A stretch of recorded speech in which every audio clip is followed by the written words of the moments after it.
嗨，谢谢你收看好总监瞎谈，我是 David。等一下我们来看一段跟那个麦卡罗尼酒厂的这个创办人还有他的 Whisky Maker Graeme 博士的一段访问，因为他最近有来台湾介绍他的加拿大威士忌给台湾的朋友。那很多人在台湾想到加拿大威士忌是有那个刻板印象，所以这几天其实我看到他很多的一些品酒会上面，因为我有帮他翻译几场，有看到说他怎么样去改变大家的一些想法，然后所以我们等一下来看这一段跟 Dr. Graeme 的这个访问。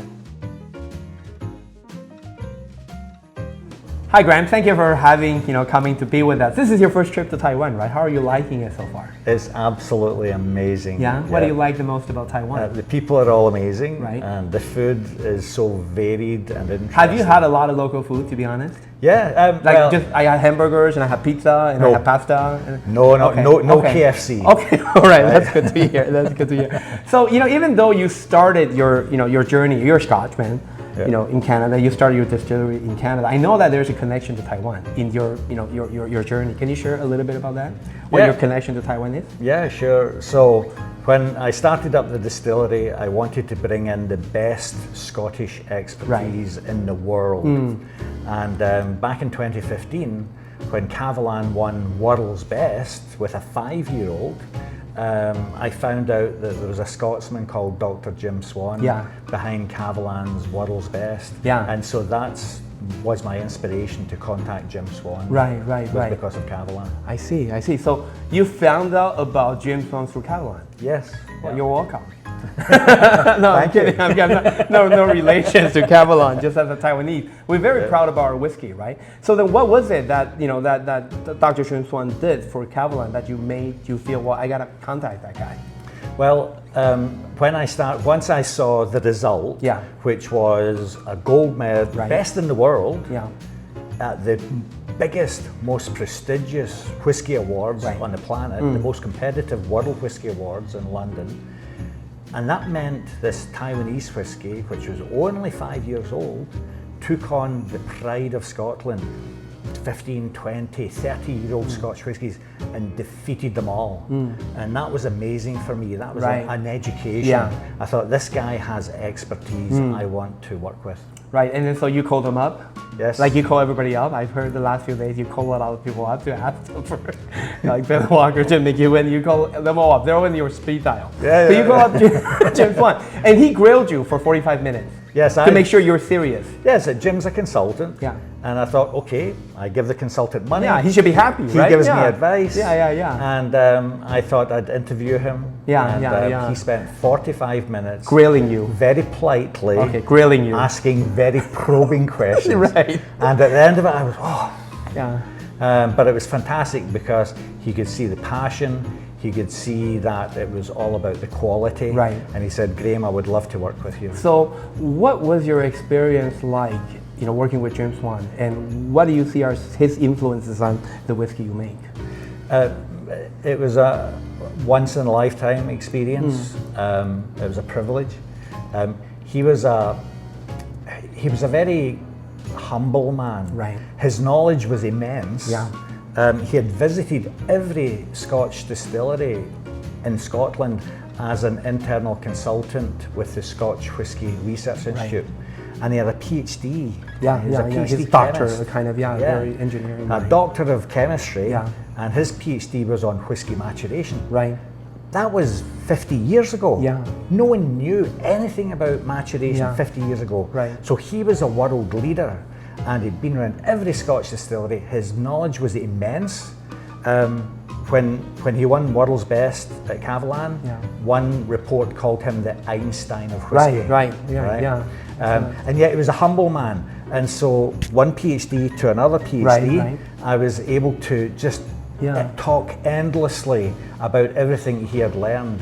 And I even said, look, I don't want you to only come to Canada a few times, each year or whatever. But when we decided to buy the wood, the oak casks, I said, come with me on a world tour. We'll travel to Kentucky, Portugal, Spain. That was weeks one-on-one with the greatest mind on the planet. It was fantastic. Well, what was it like traveling with the great Dr. Jim Swan? It was great. We talked about sex. We talked we'll have to talk about that after the interview. We talked about politics, religion, and lots about maturation. I learned so much. But again, he wasn't allowed. He wasn't an arrogant person. He was very, very humble, but his knowledge was immense, and he was a very kind person as well. Right. Can you share with us some of the, his traits that we'll find, or his influences on your whiskey? Yeah, sure. So to take 2 steps back, when Jim went round all of these Scotch distilleries with a PhD scientist's mind, he looked at the best practices. What was the best milling, the best mashing, the best fermentation, best wash distillation, spirit distillation, best wood practices. Yeah. And he figured that if I bring those best practices together in one production method, to kind of combine and synthesize it all. Yeah, because if you make this and that better, the additive effect is much better, cumulative effect. And so that's what he did for Cavalan.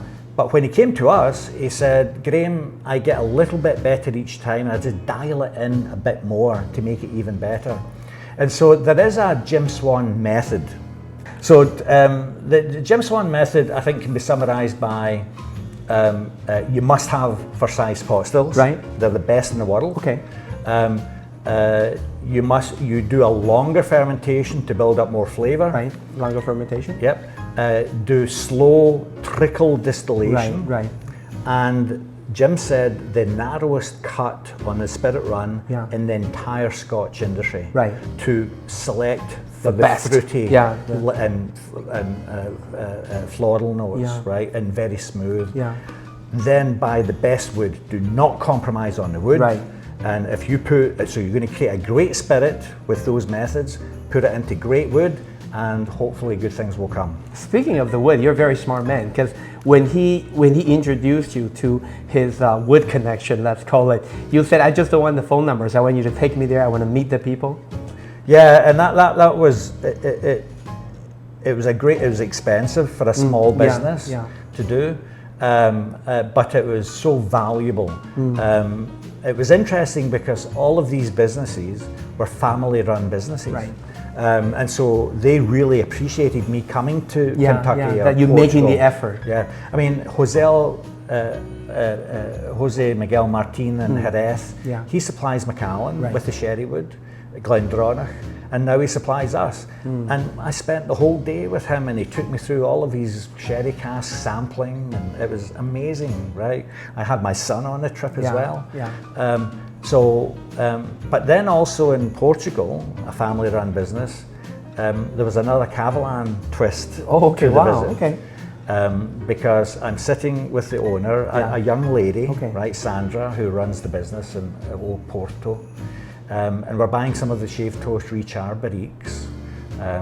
And I just done a huge order for me. Right. My first biggest order. Okay. It was like 100. Oh wow, barriques, 100. It was a massive order. Wow. I'm sweating. Yeah. Right? You're feeling good. I just made an order for 100. Yeah. I'm the big shot today. And Dr. Swan's beside me. And Dr. Swan says, Graeme, do you mind if I place an order for Cavalan?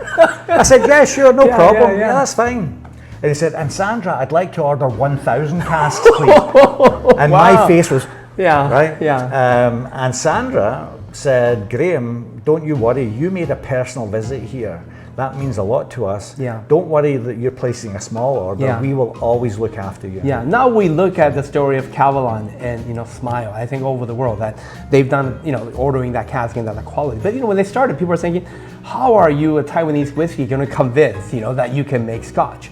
And even though yes, you come from an English-speaking country of Scottish roots, when most people think of Canadian whiskey, they're thinking rye blended whiskey, mass-produced. Yeah. Right. I think that's still for a lot of people the perception. And and when you did your tours of Taiwan liquor stores, did you find many Canadian whiskeys on the shelf? I didn't see much rye because rye is a domestic product. Yeah. The multinationals control the rye industry. And they only market it in Canada and the United States. Huge in the US, right?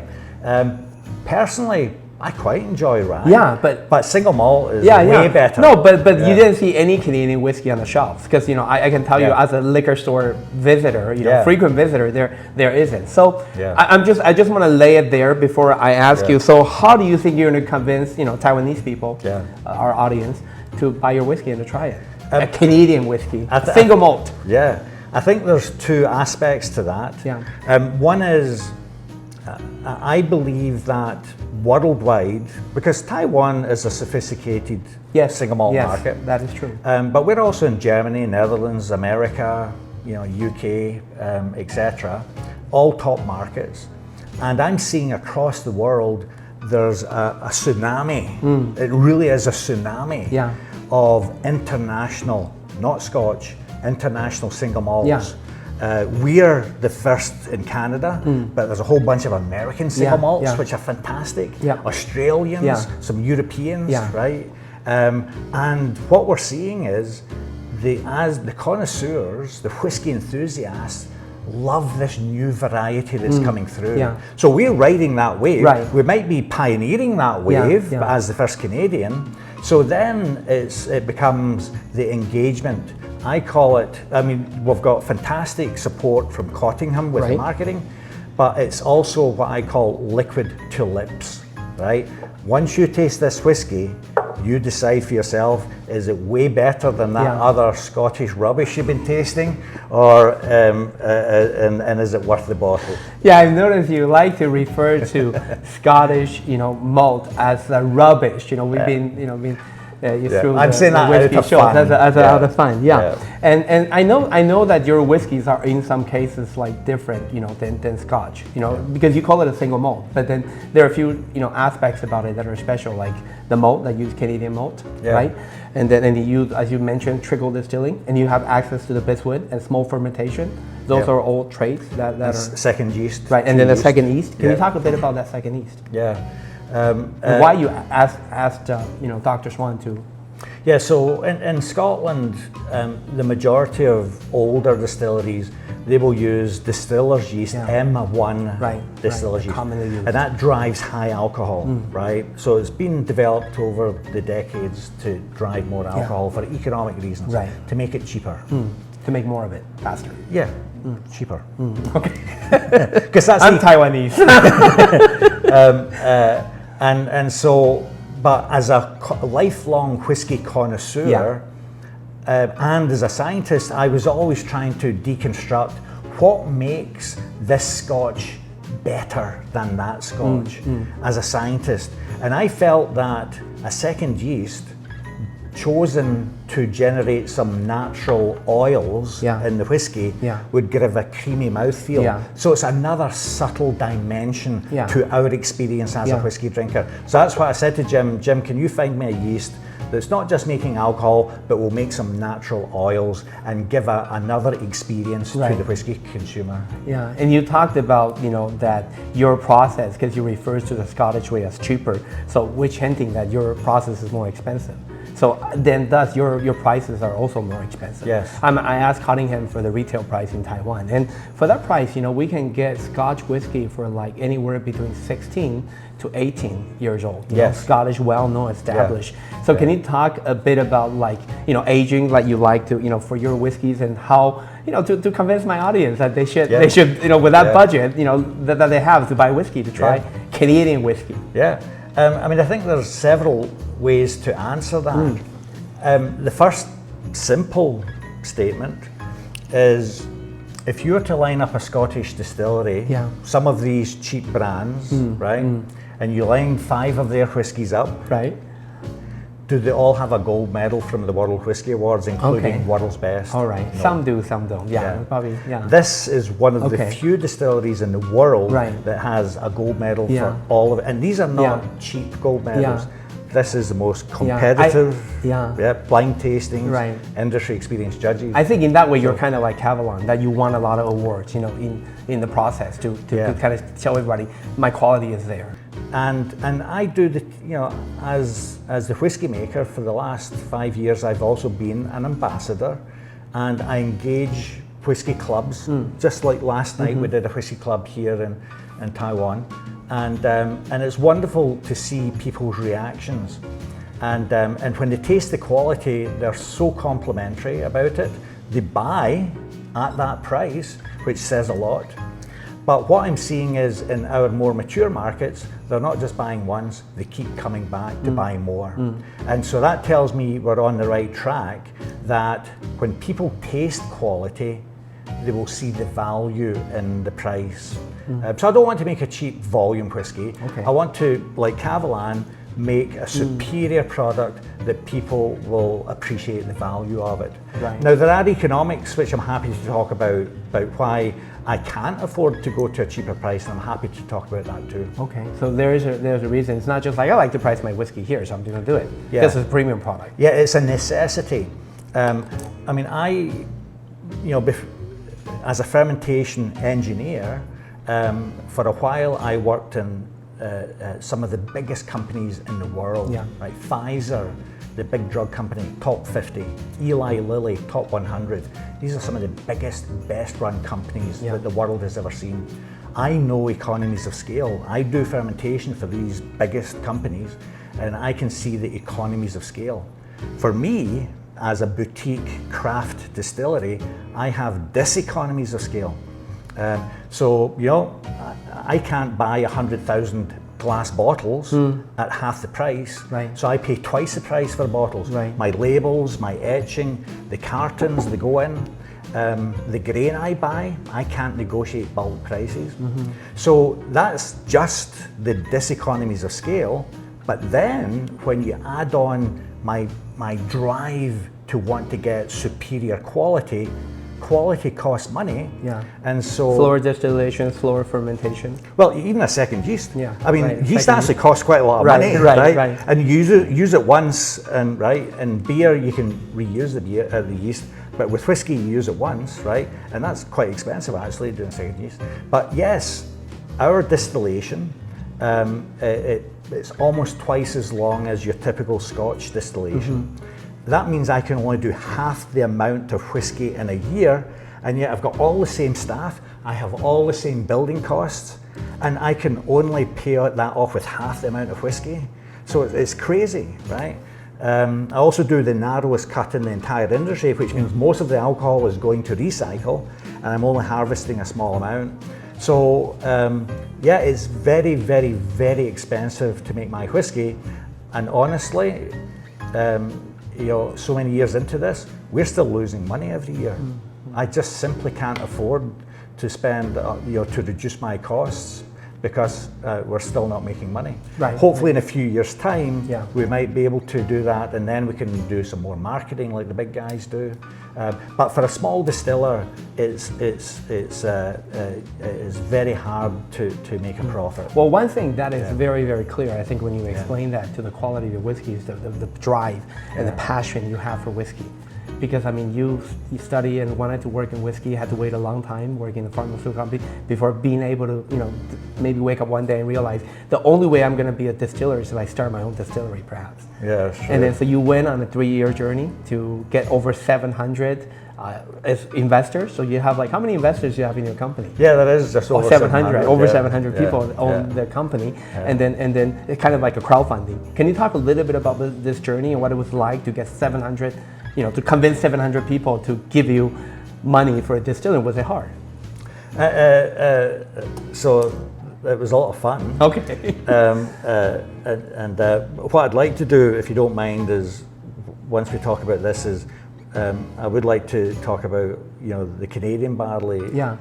I forgot to mention how more expensive that Right. is. Okay. Right? Okay. And yet it's better quality. Okay. So perhaps we can come back Yeah, to that. that's Canadian barley. That part to that, you know, the cost. Yeah. Better than the that. higher cost. Okay. Better than that, Scotch. Right? So, that's the third time you said it on the show. So, but yeah, no, the entrepreneurial fundraising part. So from big pharma, biggest companies in the world, I moved into biotechnology, which is very entrepreneurial. Yeah. Biotechnology got me involved with venture capitalists. Venture capital, as you know, was invented in America, very quickly picked up in Canada, right, because we're right next door to each neighbors. other. And so when I was in biotech, I got involved with venture capital. The acronym for venture capital is VC. VC also stands for vulture capital. Right, okay. And vulture capital is a way of saying, you've got to be careful if you get into bed with the venture capitalists, right? Because they will try to take over the company very often. So as a passion project, I knew I wanted to be able to drive the direction of this and keep control of the company. Yeah. how do you raise money if you don't go to venture capital? You got to look for people who are interested. I'm not wealthy. I had to mortgage my house, right? And put a massive mortgage on the house. And then I decided I'd worked with building an angel investor network when I was in biotech. And that's quiet money in town that would be interested to invest in someone local, but don't want to be pestered by all these people who are desperate for money. So an angel network just quietly introduces the good opportunities to people that have some quiet money. And so I built one of those. And as I did that, I realized there is a unique opportunity here. If I want to raise money for a distillery, let's talk to whiskey enthusiasts like you, right? And share the dream. And then say, hey, do you want to be part of this dream? Oh yes, give me your money. Right? Now, Cavalan came into this. Oh, okay, wow, okay. Because I don't have a building, I don't have whiskey, I have nothing. I only have an idea. A dream. A dream.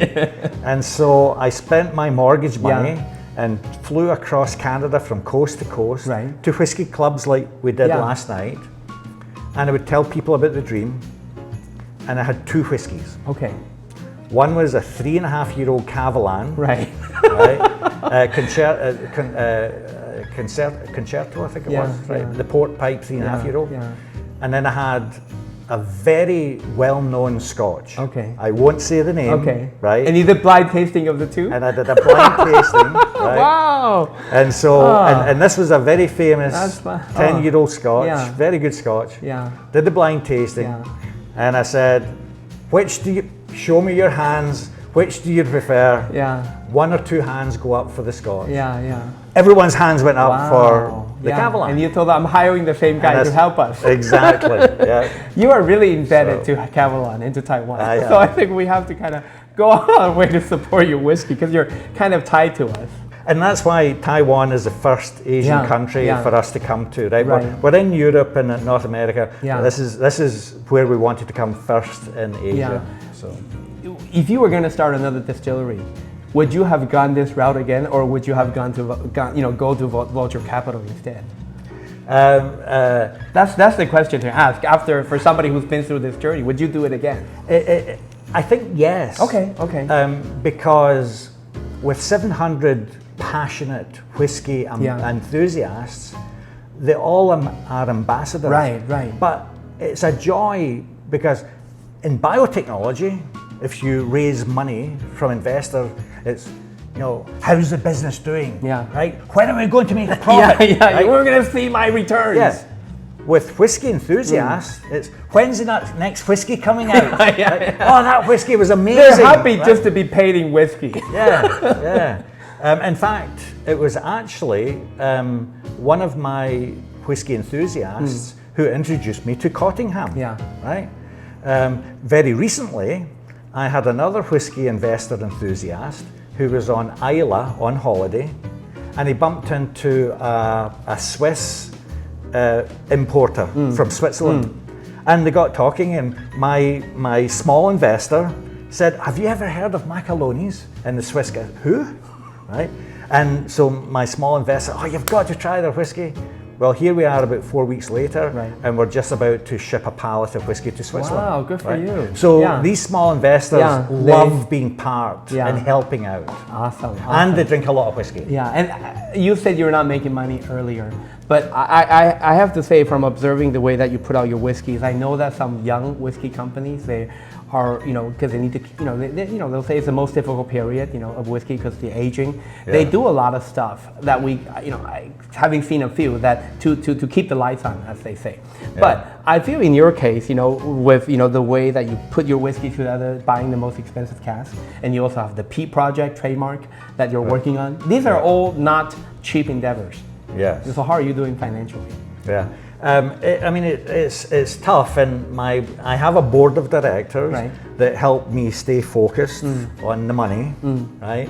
And what we've done is and even this board of directors who have some venture capital experience and angel investor experience, they've been amazed of how we have practiced the crowdfunding.